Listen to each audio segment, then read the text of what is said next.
Hello दोस्तों, स्वागत है आपके अपने YouTube channel maths trick bye Bhupendra पर।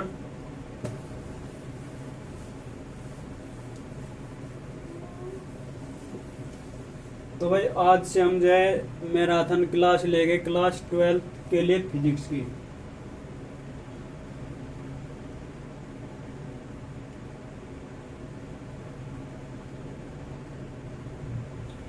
इस क्लास से बाहर आपको एग्जाम में एक भी क्वेश्चंस देखने को नहीं मिलेगा।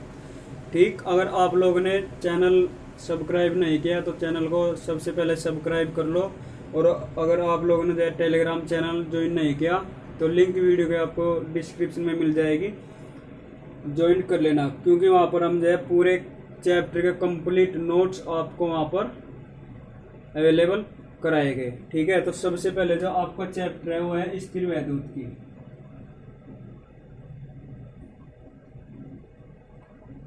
स्थिर वैद्युत को हम कहते हैं इलेक्ट्रोस्टैटिक्स।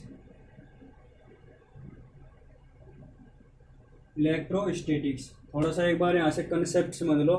ठीक है भाई, तो इलेक्ट्रोस्टैटिक्स का मतलब क्या है? देखो, स्थिर का मतलब क्या है? रुका हुआ। क्या है? रुका हुआ। और जो वैद्युत का मतलब क्या है? आवेश। यानी कि वह आवेश जो रुका हुआ है, यानी कि एक स्थान पर ही वह आवेश रुका हुआ है। तो आप इस प्रकार से कह सकते हो कि इस चैप्टर के बारे में हम स्थिर वैद्युत यानी कि रुके हुए आवेश के बारे में चर्चा करेंगे। ठीक है, आवेश के बारे में कुछ आप लोगों को जानकारी होनी चाहिए, जैसे कि हम इसको कूलाम, इसका मात्रक क्या होता है? कूलाम होता है, और हम इसको सी से प्रदर्शित करते हैं। राशि क्या है? यह एक अदिश राशि है, पूछ लेता है कई बार एग्जाम में। ठीक है, अगर हम इसकी ये होगा मात्रक विमा। और अगर यहाँ से आवेश के सबसे बड़े मात्रक की आपसे बात कर ले, आवेश का तो सबसे बड़ा मात्रक होता है वो होता है फेराडे। क्या होता है? फेराडे। और एक फेराडे बराबर होता है 96,500 कूलाम। और अगर हम यहाँ से इसके सबसे छोटे मात्रक की बात, ठीक है, एक फेराडे बराबर कितना होता है? 96,500 कूलाम होता है। क्लियर भाई?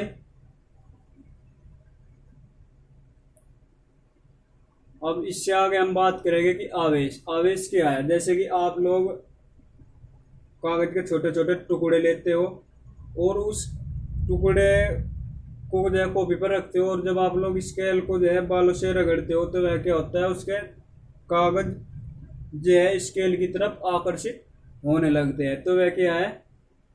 उसमें कुछ इलेक्ट्रॉन या तो स्केल से जो है बालों से इलेक्ट्रॉन है वो स्केल में गए। ठीक है, और तब क्या हुआ? उसमें आकर्षण हुआ, मतलब कि उसमें कुछ ना कुछ चुंबकीय क्षेत्र भी उसमें हमारा उत्पन्न हुआ। ठीक भाई, तो जो आवेश के गुण होते हैं आपका, मैं पहले ही बता रहा हूँ आप लोगों को। जो इस यहाँ पर मैं थ्योरी नहीं लिखवाऊंगा, आपको टेलीग्राम चैनल पर इस चैप्टर के पूरी जो है पीडीएफ मिल जाएगी।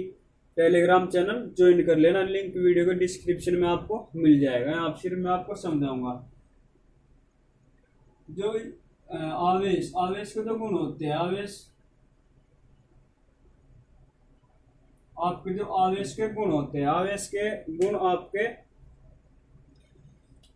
सबसे पहले जो गुण होता है आपका वो होता है सजातीयावेश और विजातीयावेश। क्या होता है? सजातीयावेश और विजातीयावेश।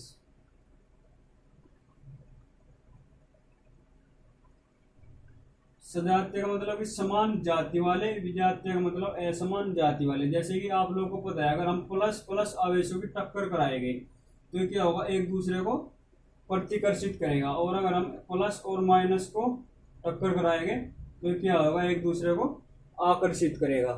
ठीक, अब जो आपका इसमें दूसरा आता है वो आता है आवेशों की योज्यता। आवेशों की योज्यता। आवेशों की योज्यता क्या है? आवेशों की योज्यता का मतलब है जो इसमें आवेश हो गए, हमें आवेश दे देगा बहुत सारे। क्या दे देगा? हमें बहुत सारे आवेश दे देगा और कह देगा कि उनका आवेश निकाल लो। यानी कि आवेशों की योज्यता के बीज गणितीय योग को क्या कहेंगे? इसके बीजगणितीय योग को, बीजगणितीय योग को हम क्या कहेंगे भाई, आवेशों की योज्यता कहेंगे। जैसे कि मान लो Q बराबर Q1 Q2, ऐसे ही बहुत सारे आवेश हो गए, तो ये क्या होगा कि बीजगणितीय रूप के फॉर्म में होगा ये वाला। क्लियर। अब आपका आता है एक आवेशों का क्वांटीकरण, क्या आता है, आवेशों का क्वांटीकरण। आवेशों का क्वांटीकरण क्या है, कोई भी जो है इलेक्ट्रॉन के पूर्णांक के गुणनफल को, क्या, इलेक्ट्रॉन के पूर्णांक के गुणनफल को क्या कहते हैं हम, Q बराबर N। ये क्या है, इलेक्ट्रॉन की संख्या N, या पूर्णांक भी आप लोग इसको कह सकते हो। ये क्या है, आपका इलेक्ट्रॉन है जिसकी वैल्यू क्या होती है 1.6 गुणा 10⁻⁻19 कूलाम होती है। ठीक है, तो इसका डेफिनेशन हम किस प्रकार से वो कहेंगे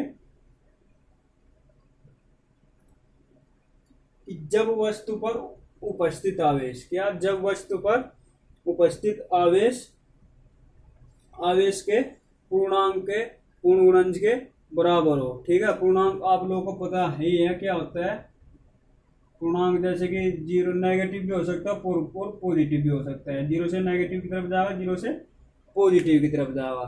क्लियर है। अब जो आवेश की विमा होती है, आवेश की विमा क्या होती है, ए होती है। आवेश की विमा यहाँ पर लिख लेना कहीं, आवेश की विमा क्या होती है, ए। ठीक भाई, इसमें जो है छोटी छोटी सी बात है आप लोग की, यह है कि 1 माइक्रो कूलाम बराबर कितना होता है 10⁻⁻6 कूलाम। अगर 1 नैनो कूलाम बराबर पूछे तो 10⁻⁹ कूलाम। ठीक, और अगर एक, ये दोनों न्यूमेरिकल वैल्यूज आपको याद रखनी है। और 1 सेंटीमीटर बराबर क्या होता है 10⁻⁻2 मीटर। ठीक भाई, तो आप लोग इसका स्क्रीनशॉट ले सकते हो या फिर उतारो एक बार इसको। चौथा पॉइंट हो रहेगा आपका आवेश संरक्षण का नियम।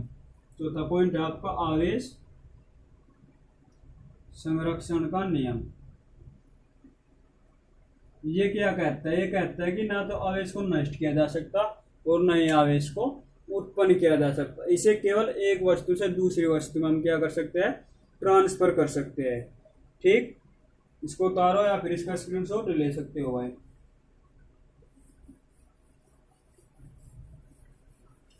भाई वीडियो को देखो, ज्यादा से ज्यादा लाइक शेयर और कमेंट तो कर दिया करो, और चैनल को सब्सक्राइब कर लिया करो, से आप ही लोगों का फायदा है।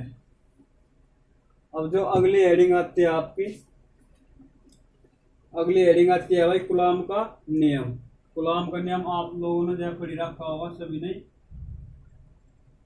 कूलाम का नियम, यहाँ पर समझ लो कूलाम का नियम क्या है। कोई दो बिंदु आवेश है, क्या है, कोई दो बिंदु आवेश, और जो उनके बीच की दूरी है वो क्या है, आर है। जो इन दोनों बिंदु के आवेशों को जो रेखा मिलाओगे उसको हम क्या कहेंगे, रेखा बल के अनुदिश कहेंगे। ठीक है, कोई दो बिंदु आवेश है, उनके बीच की दूरी आर है। क्लियर।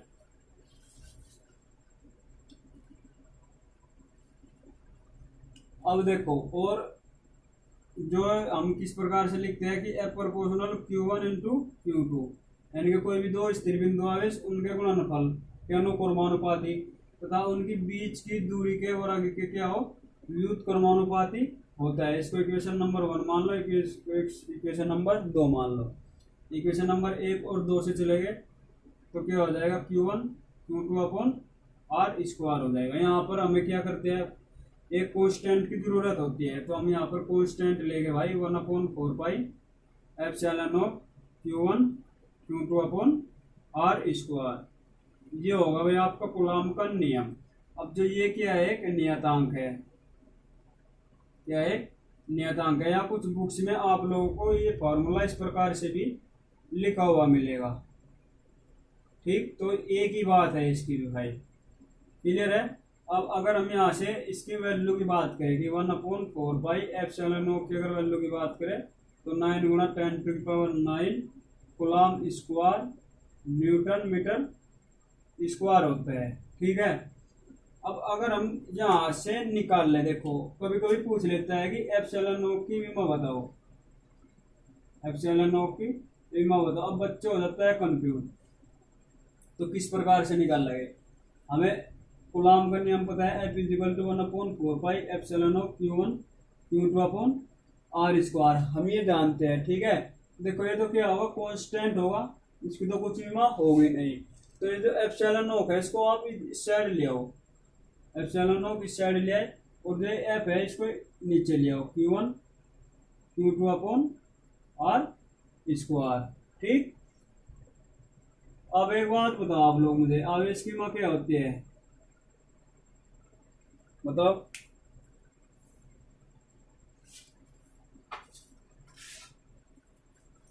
क्या होती है भाई आवेश की माँ? ए, ठीक है, यहाँ पर AT होगी, आवेश की माँ जो होती है AT। ठीक है, क्योंकि आई इक्वल टू होता है Q अपॉन टी। अगर हम यहाँ से आई एम्पेयर को हम ए से प्रदर्शित करते हैं और टी का मात्रक क्या होता है सेकंड। ठीक है, तो AT, और यहाँ पर देखो ये हो जाएगा एफ, यानी कि एप्सिलॉन नॉट बराबर इसकी माँ AT और इसकी माँ AT, तो क्या होगा AT और AT। और बल की माँ क्या होती है, आपको बल की माँ ज्ञात होनी चाहिए, MLT की घात -2। और लंबाई को हम किससे, मीटर में, हम मीटर को हम किस में नापते हैं, लंबाई में। लंबाई का मात्रक, लंबाई का संकेत क्या होता है L।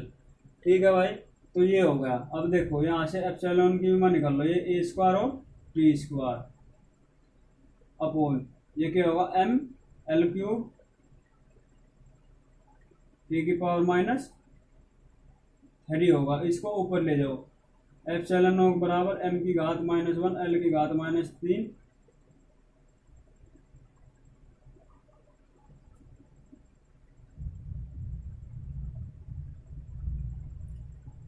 T की घात कितना 5 और A की घात 2, ए होगी भाई, सॉरी ए होगी भाई, जो आवेश की होगी वो ए होगी, AT नहीं होगी। ठीक है, ये होगा A स्क्वायर। तो इसकी माँ क्या आ गई, M की घात -1 L की घात -3 T की घात 3 और A की घात 2। कैसे, देखो जो यहाँ पर अगर हम किसी भी चीज को नीचे से ऊपर ले जाएंगे तो वो हो जाएगी नेगेटिव, यानी कि ऊपर जाके क्या हो जाएगी नेगेटिव। अगर हम किसी भी चीज को, अगर हम किसी भी चीज को ले जाएंगे भाई, सॉरी भाई ये AT होगी, T की पावर 2 है ना, T की पावर 2 FI, तो ये T स्क्वायर, तो ये T की पावर क्या हो जाएगी 4 हो जाएगी। ये होगी स्कीमा। आवेश की माँ क्या होगी AT। देखो किस प्रकार से होगी, आई इक्वल टू हम जानते हैं Q अपॉन T होता है। अगर हम यहाँ से Q की माँ निकाल ले, IT, आई को हम किस में कर नापते हैं एम्पियर में, और T का मात्रक क्या होता है सेकंड, तो क्या होगी AT। ठीक भाई, तो क्या होगा A स्क्वायर और T स्क्वायर हो गए। अब जब हम यहाँ पर बता रहे थे कि अगर किसी भी चीज को हम ऊपर से नीचे लाएंगे तो उसकी पावर क्या हो जाएगी माइनस की हो जाएगी। अगर नीचे से किसी भी चीज जैसे कि पावर है, अगर हम इसको ऊपर ले जाएंगे तो प्लस की हो जाएगी, तो क्या हो जाएगा M की पावर -1, चूंकि इसकी पावर क्या है -1 1 है, प्लस की 1 है, इसकी घात क्या है L की घात 3 है, तो हम इसको क्या करेंगे ऊपर ले जाएंगे, तो M की घात -1 और L की घात -3। देखो T की घात 2 और T की घात 2 पॉजिटिव, तो T की घात 4 और A की घात 2, ये हो गई। अब एक बात हो, यहाँ से अगर आप लोग से एप्सिलॉन नॉट की वैल्यू पूछ ले, तो एप्सिलॉन नॉट की वैल्यू होते हैं 8.854 गुणा 10 की घात -12। ठीक है, ये होगा। आप लोग इसको उतारो या फिर इसका स्क्रीनशॉट ले सकते हो।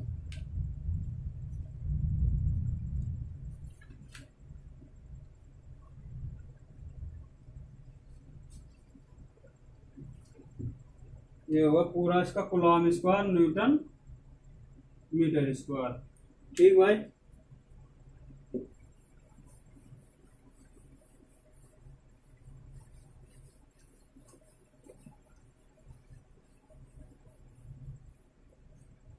अब जो अपना अगला टॉपिक है वो है भाई वैद्युत क्षेत्र की तीव्रता। क्या है वैद्युत क्षेत्र की तीव्रता? सबसे पहले आप वैद्युत क्षेत्र समझो। वैद्युत क्षेत्र की तीव्रता से पहले वैद्युत क्षेत्र समझो क्या होता है वैद्युत क्षेत्र। वैद्युत क्षेत्र से आपको पता लग ही गया होगा कि इलेक्ट्रिक फील्ड की किसी भी आवेश का, कोई भी अगर मान लो आवेश होगा और उस आवेश के चारों ओर, क्या अगर उस आवेश के हम मान लो क्या है, कोई आवेश है, ये मान लो क्या है, कोई आवेश है, अगर हम इस आवेश के चारों ओर, क्या अगर हम इस आवेश के कोई चारों ओर दूसरा आवेश लिया हुआ है, क्या लिया दूसरा आवेश लिया हुआ है, तो ये क्या करेगा, तो आकर्षण करेगा या फिर प्रतिकर्षण करेगा। ठीक है, तो ये क्या कहलाएगा, वैद्युत क्षेत्र कहलाएगा। अब जो आपसे बात आती है वैद्युत क्षेत्र की तीव्रता। वैद्युत क्षेत्र की तीव्रता, जो वैद्युत क्षेत्र की तीव्रता होती है आपकी, वो होता है E = F/Q0। क्या होता है, E = F/Q0। तो ये क्या किस प्रकार से बोलेंगे कि एकांक आवेश पर लगने वाला बल, क्या एकांक आवेश पर लगने वाला बल वैद्युत क्षेत्र की तीव्रता कहलाता है। ठीक भाई, जो इसका मात्रक होगा, मात्रक बल का मात्रक क्या होता है, न्यूटन, आप सभी को पता है, और आवेश का मात्रक क्या होता है, कूलाम। तो इसका मात्रक क्या होगा, न्यूटन पर कूलाम होगा। न्यूटन को हम N से प्रदर्शित करते हैं और कूलाम को C से प्रदर्शित करते हैं। अगर हम इसकी विमा की बात करें, अगर हम इसकी विमा की बात करेंगे तो विमा क्या होएगी, बल की विमा क्या हो, ml (10⁻²) और आवेश की विमा AT, ये होएगी। अब इसको ऊपर ले जाओ, ml (10⁻³ A⁻1), ये सर कैसे होगी, ये देखो, जो T⁻1 है और ये ऊपर जाकर क्या हो जाएगी माइनस, और T⁻2 और T⁻1 क्या हो जाएगी, T⁻3 हो जाएगी। ठीक भाई, अब आगे आपका टॉपिक आता है, ये जनरली पूछता नहीं कि रेखीयावेश घनत्व, रेखीय पृष्ठावेश घनत्व और आयतन आवेश घनत्व, एक एक लाइन की डेफिनेशन है, ये आगे यूज होगी। जैसे कि रेखीयावेश घनत्व आपको कह देगा, रेखीय आवेश घनत्व अगर आपसे कह दे तो इसको हम सबसे पहले तो प्रदर्शित करते हैं लेमड़ा से। लेमड़ा बराबर होता है Q/L, मतलब कि एकांक लंबाई में उपस्थित आवेश को रेखीयावेश घनत्व कहते हैं, एकांक लंबाई में उपस्थित आवेश को। ठीक है, अगर हम बात करें पृष्ठीय आवेश घनत्व की, पृष्ठीय आवेश घनत्व की, तो इसको हम जो है सिग्मा से प्रदर्शित करते हैं भाई। ठीक है, इसका क्या हो जाएगा, सिग्मा बराबर हो जाएगा Q/A। एकांक आवेश, इसको कैसे बोला था, एकांक लंबाई में उपस्थित आवेश, तो हो जाएगा एकांक क्षेत्रफल में उपस्थित आवेश को, एकांक क्षेत्रफल में उपस्थित आवेश को पृष्ठीय आवेश घनत्व कहते हैं। तीसरा आता है आपका आयतन आवेश घनत्व, इसको हम रो से प्रदर्शित करते हैं, ये होता है Q/V। एकांक आयतन में उपस्थित आवेश को, एकांक आयतन में उपस्थित आवेश को क्या कहेंगे, आयतन आवेश घनत्व कहते हैं। ठीक भाई, अब जो आपका एक इम्पोर्टेंट टॉपिक आता है वैद्युत द्विध्रुव आघूर्ण। वैद्युत द्विध्रुव आघूर्ण जो आपका एक इम्पोर्टेंट टॉपिक आता है, ये समझ लो, यहाँ से चैप्टर से जो है क्वेश्चन बनने स्टार्ट होते हैं। जो वैद्युत क्षेत्र की तीव्रता, ये भी इम्पोर्टेंट है, 2 या 3 नंबर में आपसे पूछ सकता है कि वैद्युत क्षेत्र की तीव्रता की परिभाषा बताओ, मात्रक बताओ, और इसका क्या बताओ, विमा बताओ, और राशि बताओ, किस प्रकार की है ये राशि होगी। तो आपसे जो है ये 2 से 3 क्वेश्चन यहाँ ये पूछ सकता है भाई, राशि किस प्रकार की होगी, तो ये राशि होगी सदिश राशि होगी, किस प्रकार की होगी, सदिश राशि। क्लियर। अब यहाँ से हम बात करते हैं भाई वैद्युत द्विध्रुव आघूर्ण के बारे में। जो आपका वैद्युत द्विध्रुव आघूर्ण, यहाँ पर देख लो, वैद्युत द्विध्रुव आघूर्ण,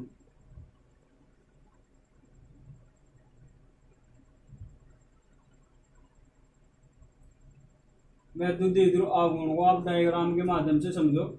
जैसे कि ये होगा, इस पे क्या माइनस आवेश है और इस पे पॉजिटिव आवेश है, और जो इनके दोनों के बीच की दूरी है वो क्या है, 12 है। ठीक है, इसको हम किस प्रकार से डिफाइन कर सकते हैं कि दो असमान आवेशों के बीच की दूरी के गुणनफल को, दो असमान आवेशों के बीच की दूरी के गुणनफल को, या अल्पतम दूरी कह सकते हो आप लोग, कि दो असमान आवेशों के बीच के अल्पतम दूरी को क्या कहेगा, द्विध्रुव आघूर्ण कहते हैं। ठीक भाई, इसको हम पी से प्रदर्शित करते हैं। पी बराबर होता है 2Ql। अगर हम इसके मात्रक की बात करें तो मात्रक होता है इसका कूलाम मीटर। क्लियर। अगर अब आप लोग विमा निकाल लोगे तो इसकी विमा इस फॉर्मूले से निकल के आ जाएगी, M0LTA इसकी विमा निकल के आ जाएगी। कैसे आ जाएगी, आवेश की विमा हमने अभी निकाल ली, क्या हो, AT हो, L, और जो लंबाई हो उसको हम किस पर से प्रदर्शित करते हैं, L से। ठीक है, तो ये हो जाएगा। क्लियर इतनी कहानी। अब जो इसका मात्रक होता है, इसका जो मात्रक होता है वो होता है डिबाई। क्या होता है, डिबाई। और एक डिबाई बराबर होता है आपका 3.3 गुणा 10 की घात माइनस 30 कूलाम मीटर।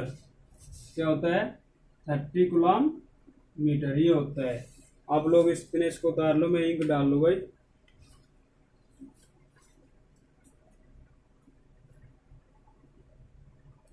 तो भाई अगली हेडिंग आपकी स्क्रीन पर है। ये कह रहा है कि अक्षय स्थिति में विद्युत क्षेत्र की तीव्रता बताओ। Very very very important question है भाई। ठीक है, हर बार आता है। देखो डायग्राम समझेगा इसका पहले।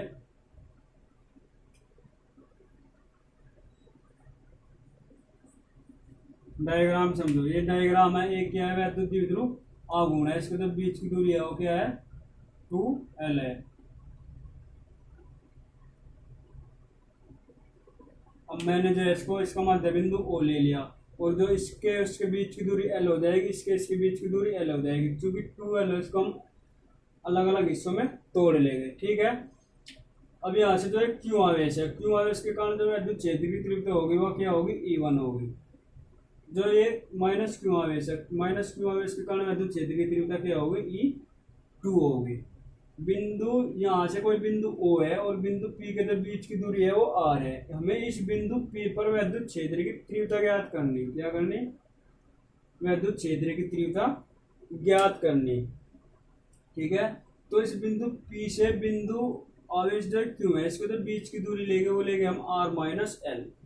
ठीक है, अब इस माइनस Q और बिंदु P के जो बीच की दूरी लेंगे हम, यानी कि माइनस आवेश Q और जो बिंदु P के जो बीच की दूरी लेंगे वो लेंगे हम R प्लस L।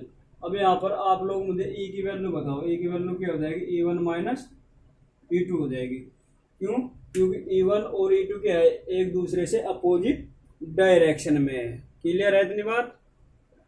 अच्छा, तो हमने जो है, अगर हम किस प्रकार से लिखेंगे कि माना एक वैद्युत द्विध्रुव जिसके आवेश माइनस Q है, जिनका मध्य बिंदु O से कुछ दूरी पर बिंदु P स्थित है, जिसके बीच की दूरी क्या है, R है।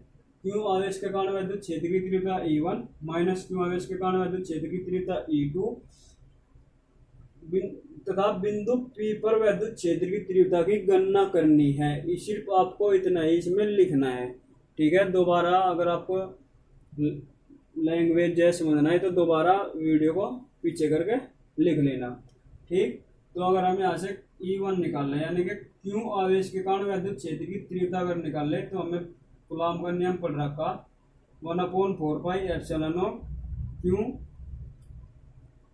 सॉरी भाई, एक टॉपिक रहेगा यहाँ से, इसकी बिंदु आवेश के कारण विद्युत क्षेत्र की तीव्रता वो समझ लो एक बार। वो स्किप हो गया भाई, इसलिए सॉरी। लेकिन यहाँ से आप देख लो, बिंदु आवेश के कारण विद्युत क्षेत्र की तीव्रता इंपोर्टेंट है भी, क्योंकि इसके बिना यहाँ पर आप लोग नहीं सीख पाओगे। ये हेडिंग है भाई, दिमाग से मिस होगा भी, यहाँ से याद आया। देखो, मान लें कोई आवेश है, ये Q है और ये Q आवेश है। ठीक है, जो इसके बीच की दूरी है वो क्या है, R है, और इस पर कोई बल कार्य कर रहा। क्या कर रहा है, कोई बल इस पर कार्य कर रहा। ठीक है, तो हमें पता है कि ई बराबर क्या होता है, एफ अपॉन क्यू होता है। एफ की वैल्यू हमें पता है ही, एफ क्या हो 1/4 pi epsilon nought Q1 Q2 upon R square. ठीक है, लेकिन हम यहाँ क्या लेंगे, क्यू नॉट और क्यू लेंगे, क्योंकि यह है कंडीशन किसके आकार की बन रही भाई, कूलॉम के नियम के आकार की। अब Q1 की जगह क्या है, क्यू नॉट है, और क्यू की जगह क्या है, क्यू है।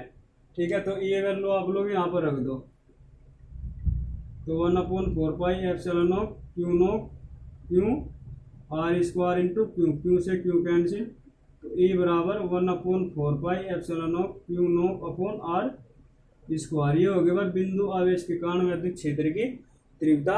2 नंबर में पूछ सकता है, इसका यूज होगा यहाँ पर, इसलिए बताया। तो विद्युत क्षेत्र की तीव्रता लगाएंगे क्यू अपॉन में क्या है, इनके बीच की दूरी यानी कि आर माइनस एल का होल स्क्वायर। इक्वेशन नंबर इसको मान लो आप लोग 1। ठीक है, अब E2 चलेंगे, यानी कि माइनस क्यू आवेश के कारण विद्युत क्षेत्र की तीव्रता, तो 1/4 pi epsilon not Q upon R plus L का होल स्क्वायर। इसको इक्वेशन नंबर 2 मान लो। अब इक्वेशन नंबर 2 यहाँ पर E बराबर A1 माइनस E2, इसको इक्वेशन नंबर 1 मान लो, इसको इक्वेशन 2 और इसको इक्वेशन 3। अब इक्वेशन 1, 2 और 3 का मान इसमें रख दो इक्वेशन नंबर 1 में, तो E बराबर 1/4 पाई एप्सिलॉन नॉट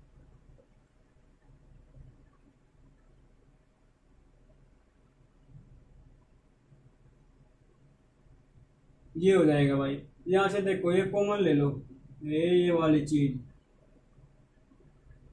ये यहाँ से कॉमन ले लोगे, तो 1/4 pi epsilon not Q 1/r minus L का whole square 1/r plus L का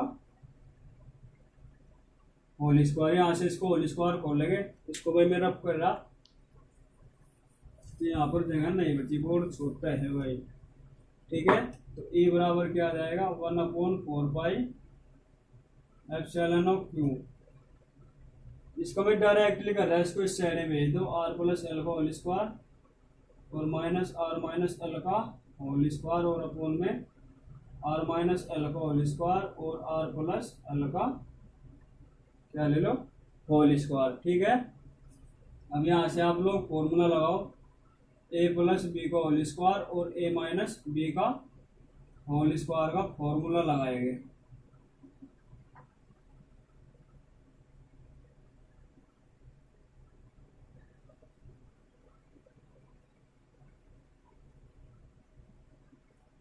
ये हो गया आपका ए स्क्वायर ए माइनस बी स्क्वायर का फॉर्मूला हो गया यहाँ पर। ठीक है, तो ये क्या होगा 1/4 पाई एप्सिलॉन नॉट क्यू।